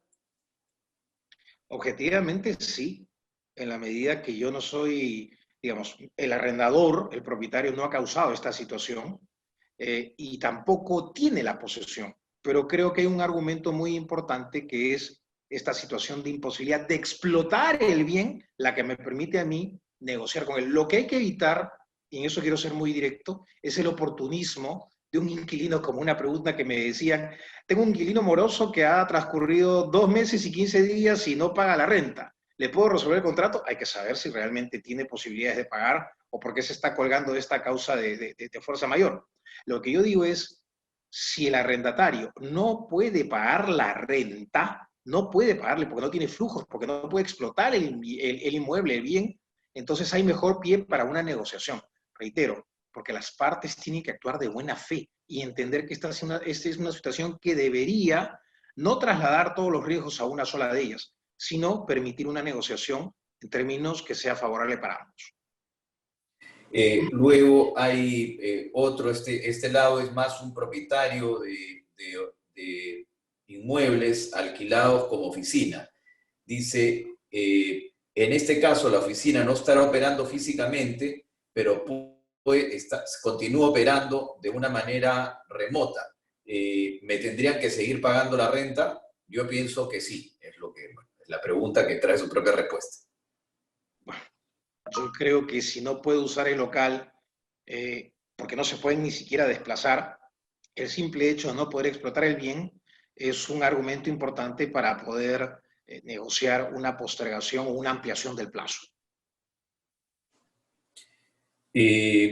Luego, esta es una pregunta más general. Yuri dice, tengo que seguir haciendo uso de los servicios, pero no tengo la caja para pagarlos. ¿Puedo invocar la fuerza mayor? Todo esto va a depender de si efectivamente los servicios se pueden seguir prestando y la utilidad de los mismos. Y muy buena la pregunta porque me hace acordar algunas consultas que he recibido a lo largo de estos días, es la posibilidad de disminuir, por ejemplo, la cantidad o el nivel de servicio que recibo. Hay algunas actividades que no están permitidas y que tienen un batallón de gente que se dedica a la limpieza, a la vigilancia, a la seguridad, y a día de hoy no los necesitan. Yo creo que esta situación debería permitir la reducción del importe o del alcance de los servicios, porque no los necesito. Basarme únicamente en la letra del contrato para exigir el cobro de los servicios, sabiendo que hay una situación excepcional, podría estar reñido con el principio de la buena fe. Insisto mucho, el principio de la buena fe implica actuar correctamente, entender el entorno, las circunstancias de tiempo, personas y lugar, que se debe considerar al momento en que se ejecuta un contrato o al momento en que se exige el cumplimiento de una obligación a cargo de la otra parte. Y por ende, si soy totalmente consciente que esta otra parte no necesita tanto personal de limpieza, de seguridad, de mantenimiento, porque no tiene actividades, cuidado, podría estar abusando de la letra del contrato y abusar de un derecho al exigir cosas que sé que no son útiles para mi contraparte. Entonces, hay que tener un especial cuidado con la forma como se quieran ejercer los derechos en una situación excepcional como esta. Una última pregunta, Yuri. Hay una gran cantidad, pero ya esas las podrás seguir atendiendo en línea, ¿no? Nos consultan, están saliendo normas que protegen a los deudores con relación a sus obligaciones financieras, pero esas son dadas por la SBS, tema que va a tocar a continuación Sergio Kendo. Pero ¿qué pasa cuando yo soy deudor de compras al crédito? Estas normas de la SBS no me están alcanzando, ¿me alcanzarían las de fuerza mayor? Sin duda, si estoy en la incapacidad de poder pagar, no por una situación personal, sino por efecto de la aplicación del evento de fuerza mayor, tendría que aplicarlo y pedirle a mi vendedor, a mi proveedor, que las cuentas por pagar que tengo se posterguen por el plazo en que dure esta imposibilidad. Pero reitero, hay que analizar caso por caso. Las generalizaciones en este tipo de materia pueden ser muy, muy poco prudentes. Totalmente de acuerdo contigo, Yuri. Efectivamente, en estos casos de fuerza mayor, al margen de los lineamientos muy generales que has podido darnos, el tema debe ser analizado y visto caso por caso, circunstancia por circunstancia. Muchas gracias, Yuri, por tu participación. Te dejamos en línea absolviendo el resto de preguntas. Damos el paso al doctor Sergio Kendo, quien nos hablará de la situación de las empresas con relación a sus deudas financieras, títulos, valores, fianzas y otros. Gracias, Yuri. Bienvenido, Sergio, como expositor.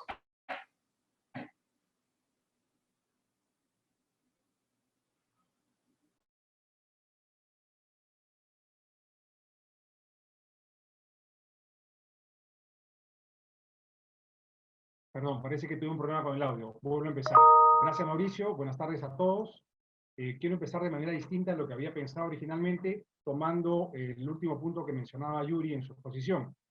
Esta pregunta respecto de las protecciones que la SBS había dado para los deudores financieros. En realidad, más que medidas de protección, lo que está haciendo la SBS es permitir a las entidades financieras y bancarias que prorroguen, ¿no es cierto?, que reprogramen el pago de sus deudores. Estas medidas únicamente implican que en vez de pagarme hoy, me vas a pagar en un plazo determinado, pero me vas a pagar con intereses.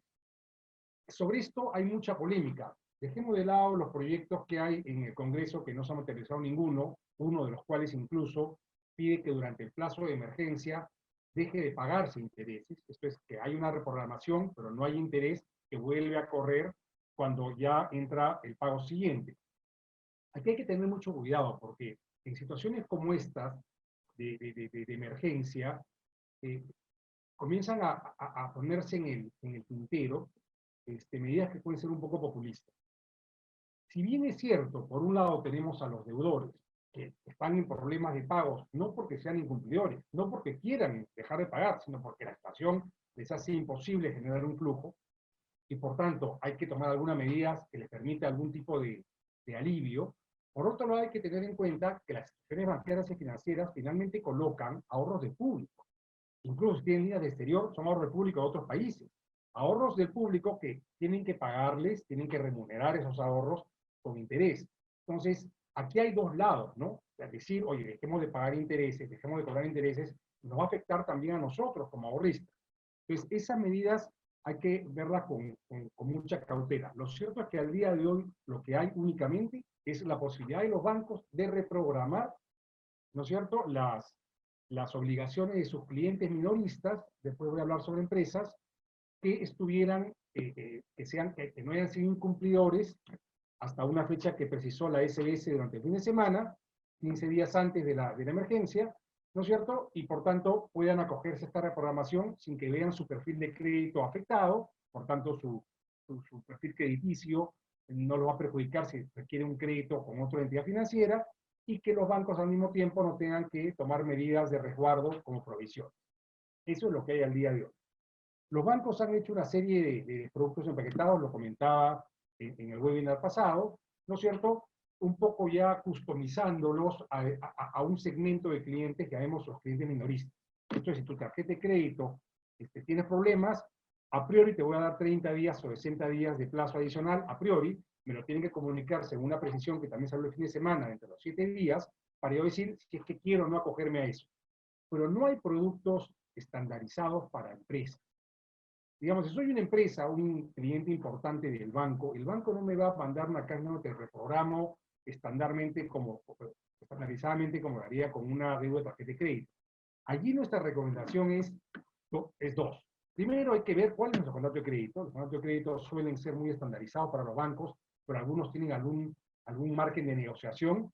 Y dos, hablar con el funcionario de crédito del banco para ver cómo renegociamos, si es que necesitamos hacerlo, nuestras obligaciones financieras. O sea, no podemos acogernos sencillamente, podríamos, digamos, la norma está para todos, podríamos decir, oye, quiero pedir una reprogramación, pero esa reprogramación que puede tener hasta 6 meses, como vimos la vez pasada, implica que los intereses siguen corriendo. Pues si yo pateo, como se dice coloquialmente, mi obligación 90 días, cuando tenga que pagar acá 90 días, y de ahí se reprograme todas las cuotas, esa cuota y las siguientes van a absorber esos 90 días de intereses que siguieron generando. Entonces, aquí lo importante es, uno, comenzar a revisar cuál es la letra de las obligaciones financieras, y dos, hablar con los sectoristas para ver si necesitamos cómo renegociamos ya de tú a tú, ¿no es cierto?, con el banco las obligaciones financieras. Si no, lo que tenemos es este producto que es una reprogramación, donde intereses siguen corriendo, obviamente la SBS no podría ser otra cosa, y además, lo cual es inteligente con el hecho que los bancos prestan ahorro del público que tienen que ser siendo remunerados. Así que eso por un lado.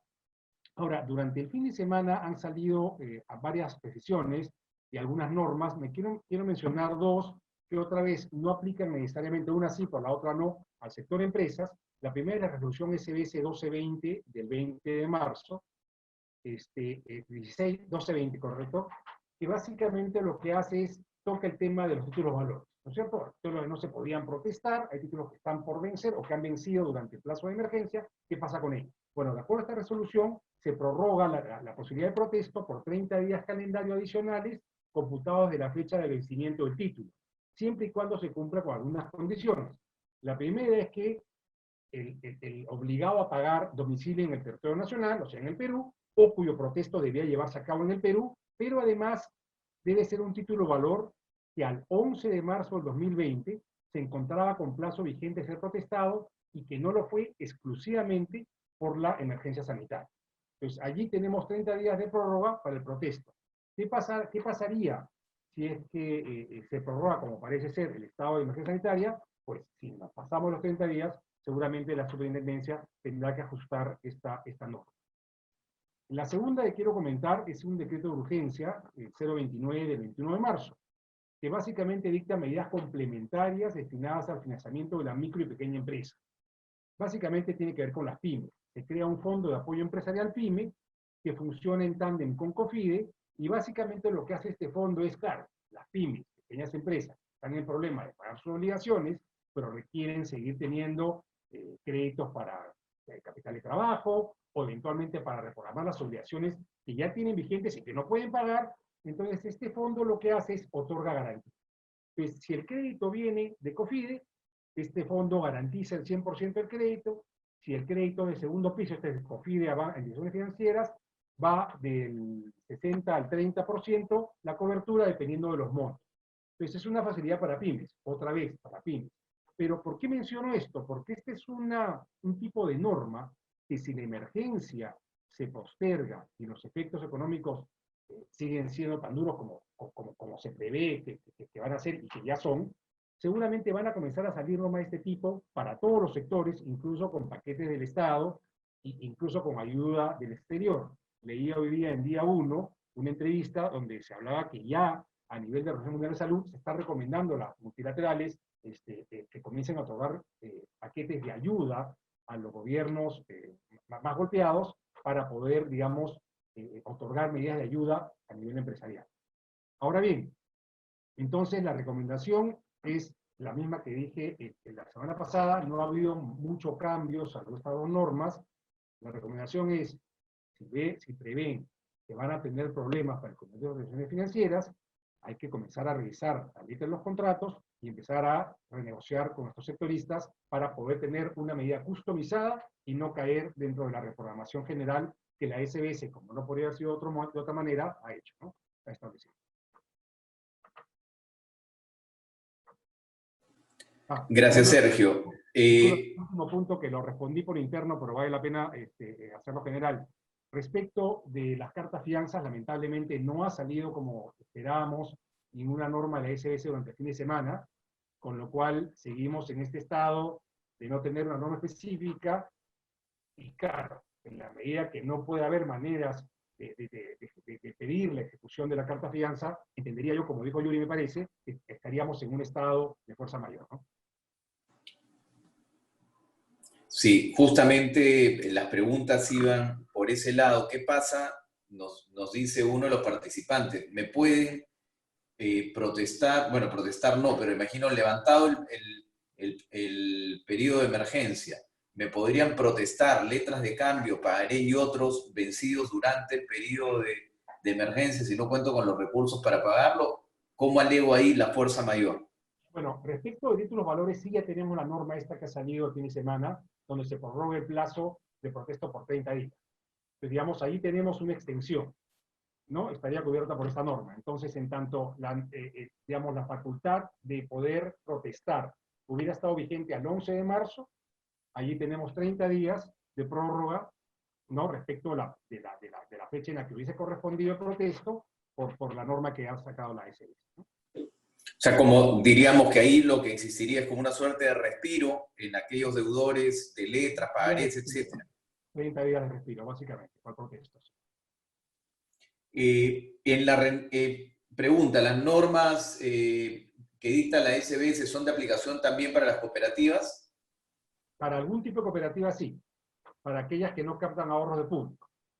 Y ahí, entonces, esta reprogramación aplicaría algunas, en otras tendrá que entrar a jugar lo que esta subvención de cooperativas que existe, pero básicamente lo que se está viendo en el sistema financiero en general es que se está estandarizando la reprogramación, que en ningún caso he visto todavía llega a los 6 meses, ¿no? Que es el tope máximo que da la SBS. Y una pregunta es, en la refinanciación o renegociación de los créditos bancarios, ¿los bancos capitalizarían los intereses de la cuota no pagada o simplemente se reprogramarían como parte del crédito general?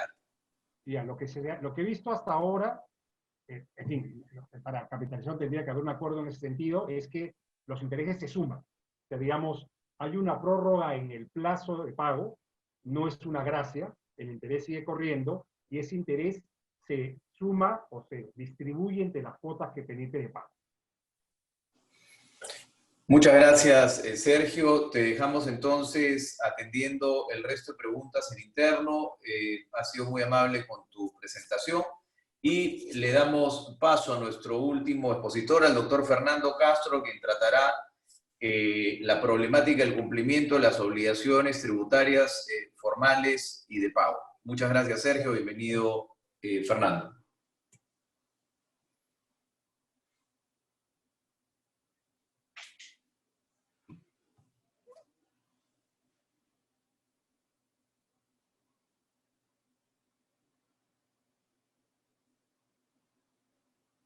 Las normas tributarias que han salido hasta la fecha son básicamente 5. Muy al principio de esta declaratoria de estado de emergencia se publicaron 2 normas, 2 resoluciones de superintendencia que eran fundamentalmente aplicables a pequeñas y medianas empresas. Una de ellas orientada concretamente la primera de las que salió estaba orientada concretamente al diferimiento de la presentación de la declaración jurada de impuesto a la renta de aquellas empresas y personas naturales que obtuviesen rentas o que hubiesen obtenido rentas durante el ejercicio agravable 2019, que en su conjunto estos ingresos no hubiesen superado las 2.300 UITs. Esta primera resolución de superintendencia, que fue la 054, que salió el 13 de marzo, establecía pues que estas declaraciones juradas podían ser postergadas y se podían presentar de acuerdo a un cronograma que vence más o menos durante el mes de junio. Luego salió una segunda resolución al día siguiente, es la resolución de superintendencia 055, pero que también aplica a estas empresas, ¿no? A empresas que, como dije hace un momento, no hubiesen tenido ventas superiores a 9.660.000 soles o 2.300 unidades impositivas tributarias del año 2019. Esta segunda norma establecía en concreto la posibilidad de que se prorrogue el vencimiento para la presentación de la declaración jurada correspondiente al mes de febrero del año 2020, que ya estaba por vencer, y el correspondiente impuesto a pagar. Y se prorrogaban de acuerdo también a un cronograma que establecía fechas de acuerdo al último número de registro único de contribuyentes que vencían durante el mes de abril. Junto con esta disposición y en esta misma resolución de superintendencia, también la norma observó la prórroga de fechas máximas de atraso en registros contables, ¿no? En registros de ventas, por ejemplo, se estableció un cronograma, siempre aplicable a estas medianas y pequeñas empresas que no hubiesen tenido ventas superiores a 2.300 unidades impositivas tributarias durante el año 2019. Se estableció también la prórroga para aquellos atrasos, ¿no?, de máximos permitidos en la teneduría de registros contables electrónicos que venciesen durante el periodo que va entre el 16 y el 31 de marzo, ¿no? Y se estaban refiriendo concretamente a una prórroga que llevaba esta posibilidad hasta el 1 de abril, referido al libro mayor, al libro diario, al libro de activos, al libro de registro de costos, al libro de inventarios permanentes, etc. A su vez, se establecieron en esta misma resolución de superintendencia, la 055, dos prórrogas más. Una hasta el 15 de abril, en donde se prorrogaban los plazos de envío a la SUNAT directamente o a través de los operadores de servicios electrónicos de las declaraciones informativas y comunicaciones del sistema de emisión electrónica que hubiesen vencido también entre el 16 y el 31 de marzo. Y finalmente se estableció la prórroga hasta el 7 de abril del plazo máximo para presentar el DAO, ¿no?, las declaraciones anuales de operaciones con terceros, que también hubiesen vencido entre el 16 y el 31 de marzo. A estas alturas, yo creo que es muy probable que se emita una resolución de superintendencia similar, aplicable al mes de marzo también para estas empresas, pero todavía no ha salido. Estas fueron las dos primeras normas, referidas, como dije, a empresas que hubiesen obtenido ingresos no superiores a 2.300 unidades impositivas tributarias. La tercera norma, que es del 18 de marzo, la resolución de superintendencia 058 SUNAT, 2020/SUNAT, y es una norma de aplicación general, y es una norma de aplicación a todos los contribuyentes y que concretamente está referida a tratar de dotar de liquidez, ¿no?, y mitigar de alguna manera los efectos que ya se veían venir como consecuencia de seguramente la imposibilidad de realizar operaciones de ventas en los estándares históricos de estas empresas. Y en consecuencia se establece una norma, la resolución de superintendencia 058, en donde se disponen dos beneficios. El primero referido a las detracciones y el segundo referido al aplazamiento y fraccionamiento de deudas tributarias. La primera de las detracciones, referida a las detracciones, es un adelanto de la fecha, ¿no?, en la que las empresas pueden solicitar el reembolso de los fondos acumulados en su cuenta de detracción hasta el 15 de marzo del 2020. Entonces, entre el 23 de marzo y el 7 de abril, las empresas podían solicitar, a través de un servicio en línea, la devolución de los saldos acumulados hasta el 15 de marzo. No tenían que esperar las fechas de vencimiento, sino que tenían una excepción, un anticipo de estas fechas para dotar de liquidez a estas compañías. Y el segundo beneficio, también referido a la liquidez de las empresas, o a que no la pierdan, estaba destinado solamente a, si bien era una norma de aplicación general, en la práctica se aplicaba solamente a aquellas que estuviesen acogidas a un aplazamiento o fraccionamiento de la deuda tributaria.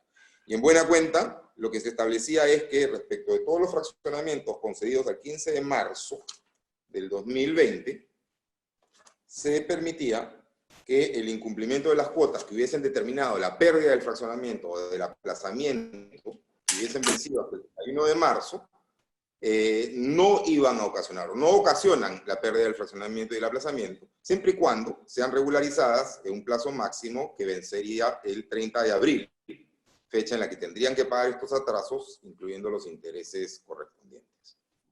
La cuarta norma es una norma, es un poco ya más interesante, también de aplicación general.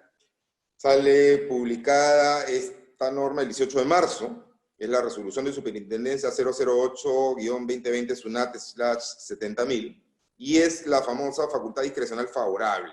En buena cuenta, lo que esta norma establece es que, si bien la administración tributaria tiene una facultad discrecional para aplicar sanciones a las infracciones formales que los contribuyentes puedan cometer en condiciones normales, en este caso hay un mandato contenido en esta disposición que establece que la SUNAT está en la obligación de, acotando su facultad discrecional, pronunciarse de manera favorable. En buena cuenta, no aplicar multas por las infracciones formales que se pudieran haber cometido durante el estado de emergencia, incluyendo las fechas 16 y 17. Consecuencia, esta facultad discrecional favorable se aplica a todos los deudores tributarios que incurran en infracciones formales durante el estado de emergencia nacional. Y finalmente, una norma que, en mi opinión, es la más importante de todas y que es de aplicación general para todos los procedimientos administrativos, pero que hemos recibido muchas consultas respecto de los temas tributarios en concreto, es la suspensión de los procedimientos administrativos y, en este caso, la suspensión de los procedimientos tributarios. Esta es una norma que complementa a otra, es el decreto de urgencia 029-2020, pero que en realidad complementa al decreto de urgencia 026-2020, que se emitió el 15 de marzo, ¿no? Y que establecía también una suspensión por 30 días hábiles del cómputo de los plazos de tramitación de los procedimientos administrativos que estaban sujetos a silencio positivo o negativo. Esta medida, la del decreto de urgencia 029, recientemente promulgada, establece lo mismo, pero en términos generales. Señala que hay una suspensión a partir del 23 de marzo y por 30 días hábiles, o sea, hasta el 6 de mayo del 2020, de los plazos de inicio y tramitación de los procedimientos administrativos. Consecuencia, esto era algo lógico, esto era algo que ya se veía venir. En el webinar anterior dijimos de que en Colombia se acababa de emitir una norma en ese sentido, y que dadas las circunstancias de aislamiento social y de falta de atención en las oficinas administrativas de la SUNAT, era lógico que se emitiese una norma de esta naturaleza en la que simplemente convalidaba algo que ya en la realidad se estaba dando, ¿no? Que era la imposibilidad de cumplir con responder o suministrar información referida a procedimientos tributarios que se hubiesen iniciado durante estos plazos dentro del estado, de la declaratoria de estado de emergencia nacional. No han salido normas adicionales todavía. Repito también, al igual que en la última conferencia, que hemos recibido muchas consultas respecto a la posibilidad de que existe una moratoria en el pago de obligaciones sustanciales. Eso todavía no se ha dado. Es probable, hay una carta de la CONFIEP solicitándolo, pero creo que es algo que el Poder Ejecutivo se encuentra evaluando y a la fecha todavía no se ha emitido ninguna resolución sustancial al respecto. Gracias, Fernando. Algunas preguntas de nuestros participantes. Dice, por ejemplo, doctor Castro, ¿qué pasa con las empresas cuyos ingresos superan los 2.300 UIT? ¿Seguimos con el mismo cronograma de vencimiento de obligaciones de pago? Siguen con el mismo vencimiento. La norma es específica para las pequeñas y medianas empresas. Existe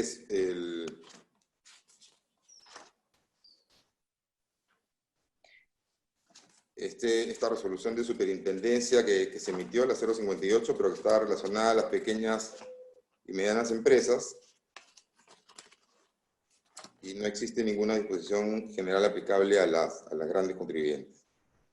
Otra pregunta nos dice, doctor Fernando, el artículo 28 del decreto de urgencia 029 aplica la suspensión para presentar reclamos desde el 23 de marzo. ¿Qué pasa con los reclamos que vencían entre el 16 y el 20 de marzo, tomando en cuenta que había imposibilidad de presentar el escrito a SUNAT? ¿Entre el 16 y el 20? Y el 20. No, la norma es específica. Establece una fecha de inicio que son desde el 23 de marzo. Respecto de las anteriores, si bien la norma no la alcanza, yo creo que igual no existía, sí existía una comunicación en la página web de la Administración Tributaria, en el sentido de que no iban a atender el servicio, servicio al contribuyente, y en consecuencia existía una imposibilidad física de poder presentar estos recursos de reclamación, que no se pueden hacer de manera virtual. En consecuencia, yo creo que sí se puede sustentar válidamente sobre la base de este comunicado que hubo de parte de la SUNAT, esta imposibilidad de presentarlos, y con eso argumentar la inaplicación del vencimiento del plazo. En términos generales, entonces, Fernando, lo que nos dices es que para la empresa distinta, la pequeña y la mediana, no hay normas particulares que de alguna manera puedan ayudarlas en estos momentos donde la caja es apremiante y tendrán que tomar alguna decisión en particular el día que le corresponda pagar su impuesto. Así es, salvo la norma de la facultad discrecional favorable, que lo que hace es eximirme de la aplicación de multas y que sí aplica a pequeños y, digamos, a todos los contribuyentes, pero que solamente aplica de una manera muy acotada, ¿no? Porque es en la medida que uno incumpla con una obligación tributaria que vence hasta el 30 de marzo de este año, entonces no me van a poner la multa. La multa no es tan relevante, la multa es una UIT y reducida en un 95% sale un monto no tan material. Lo importante es que igual me van a cobrar los intereses, que sí es algo importante para los contribuyentes. Entonces, esa es la norma que estamos esperando, una norma que explique una especie de moratoria o amnistía o reducción en el pago de intereses, que me permita dilatar el pago sin tener los perjuicios financieros que esto implica. Muchas gracias, Fernando. Muchas gracias a todos nuestros participantes en este segundo webinar. Estaremos anunciando el próximo webinar general y algunos otros webinars sectoriales que han sido solicitados por nuestros clientes en temas vinculados a reestructuración empresarial y algunos otros aspectos que pasan a ser preocupación de nuestras empresas en esta coyuntura. Muchas gracias a todos por habernos acompañado en estas casi 2 horas y nos mantenemos informados a través de nuestros canales regulares, de todas nuestras plataformas digitales y correo electrónico y WhatsApp. Muchas gracias y muy buenas tardes.